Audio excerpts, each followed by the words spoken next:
Assalamu alaikum dear students, this is me of your Pakistan studies teacher. First of all, welcome back to all of you to the session, especially after this Eid break. Okay, hope so all of you are doing well. So let's start our topic. First of all, open your books. Okay, so here we have the chapter number 2. Let me remind you all the previous topic. Okay, so that we had studied in this chapter, and that was the first we have, that was the Lahore resolution. We had also studied in detail this topic. Okay, after that the Cripps proposals, and then we have studied the Sear formula, the Gandhi Jinnah talks, Shimla conference, and the general election of 1945 and 46. Okay, so that was all the previous topic. Now today we are going to start the new topic, that is called the Delhi Convention, and that is on page number 22. Got it? So let's start the topic.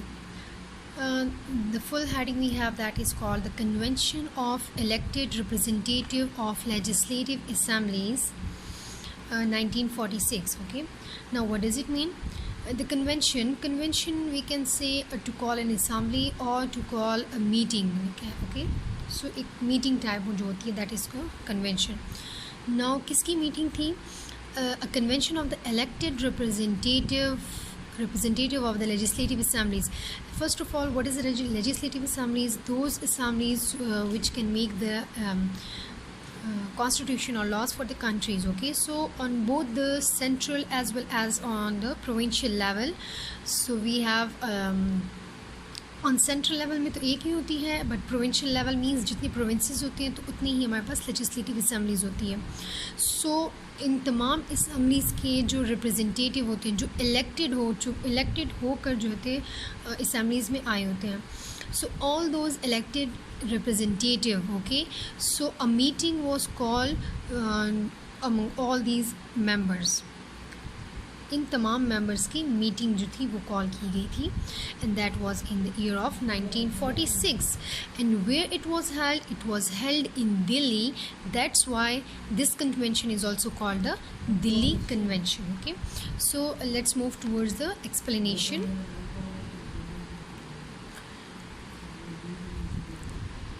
Okay, so in this legislative assemblies, like the meeting was called for all the Muslim members.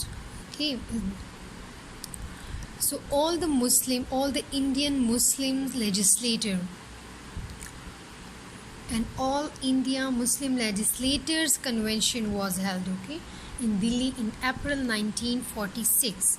So the place and year is also mentioned. So all India Muslim legislator, पूरे सब continent में जितने भी मुस्लिम legislators थे. Now legislator means के वही elected representative जो है, ठीक है, जो कि लेजिस्लेटिव असम्बलीज़ में इलेक्ट हो चुके हैं. Now all those Muslim legislators, ठीक है, उनकी मीटिंग जो थी वो दिल्ली में मुनाकिद की गई थी in the year of 1946. Now how many participants they were present in this convention? So there were more than 500 members. Okay, so they participated in the convention. So beside these 500 members, some minority members are also participated in the convention. Now minority members are those like जो minority में हमारे पास कुछ communities होती हैं, so ठीक है. So some of that member are also participated in this convention.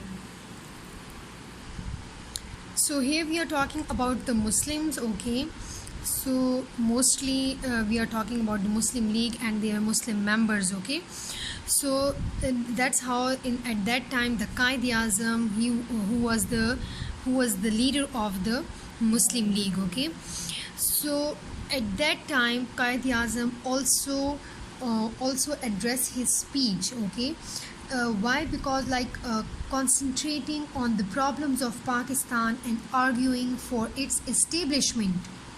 Okay, so that's why Quaid-e-Azam made his speech.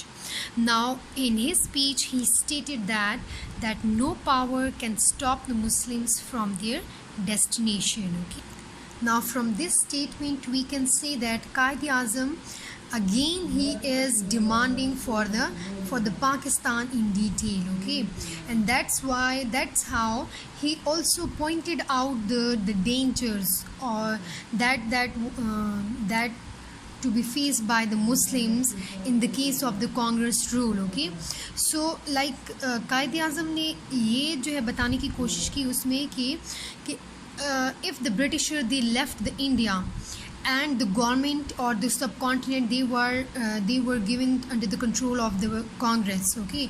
जब कांग्रेस की रूलिंग यहाँ पे अगर स्टार्ट हो जाती है सो मुस्लिम्स जो होंगी उनको क्या कुछ फेस करना पड़ेगा, like they will be completely in the slavery of the Congress, okay. So इस चीज़ को काफ़ी ज़्यादा पॉइंट आउट किया Quaid-e-Azam ने अपने इस स्पीच में, अपने इस एड्रेस में, ठीक है. सो यहाँ पे अगेन जो है दैट्स वाई उन्होंने ये रिपीट किया कि that no power can stop the Muslim from their destination, कि मुस्लिम्स को जो है अब कोई भी चीज़ रोक नहीं सकती उनको अपनी डेस्टिनेशन, अपनी मंजिल तक पहुंचने के लिए, ठीक है. पहुंचने तक उनको कोई चीज़ भी जो है उसके आगे रुकावट नहीं बन सकती. Okay, after that what happened, like in this conference who presented a resolution, okay. Now Hussain Shahid Sohrawardi, okay. Sohrawardi, he was belong from Bengal and he was also the member of the Muslim League, okay. He submitted a resolution. Now what was that resolution? And that resolution again they are demanded of the independent and autonomous Pakistan, okay. Independent and autonomous means like एक आज़ाद और एक खुद मुख्तार मुल्क, ठीक है, Pakistan, and they are again demanding for them.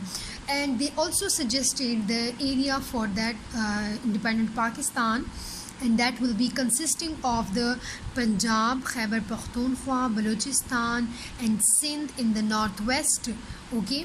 So north जो सब continent का नॉर्थ वेस्ट पार्ट होगा उसमें ये सारे provinces Punjab, Khyber Pakhtunkhwa, Balochistan and Sindh, and after that Assam and Bengal in the north east, ठीक है. North west and north east में ये एरिया सजेस्टेड थे.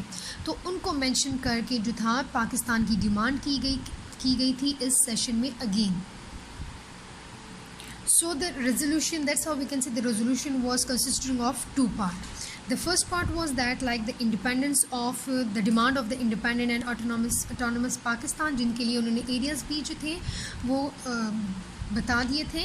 And now the second point we have that is they also said that the Muslim nations will never submit to any constitution for the United India and will never participate in any single constitution making assembly.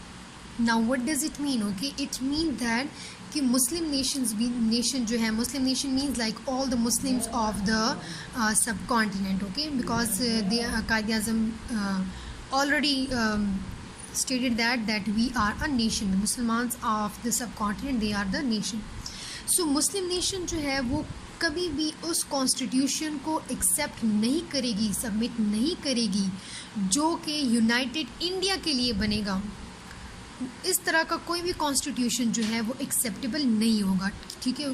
क्यों नहीं होगा? Because if the constitution and that will be formulated for the whole united India, तो उसमें तो सारी communities आ जाती हैं, हिंदू मेजॉरिटीज़ भी आ जाती हैं, ठीक है. So that will so the constitution that will be not suitable because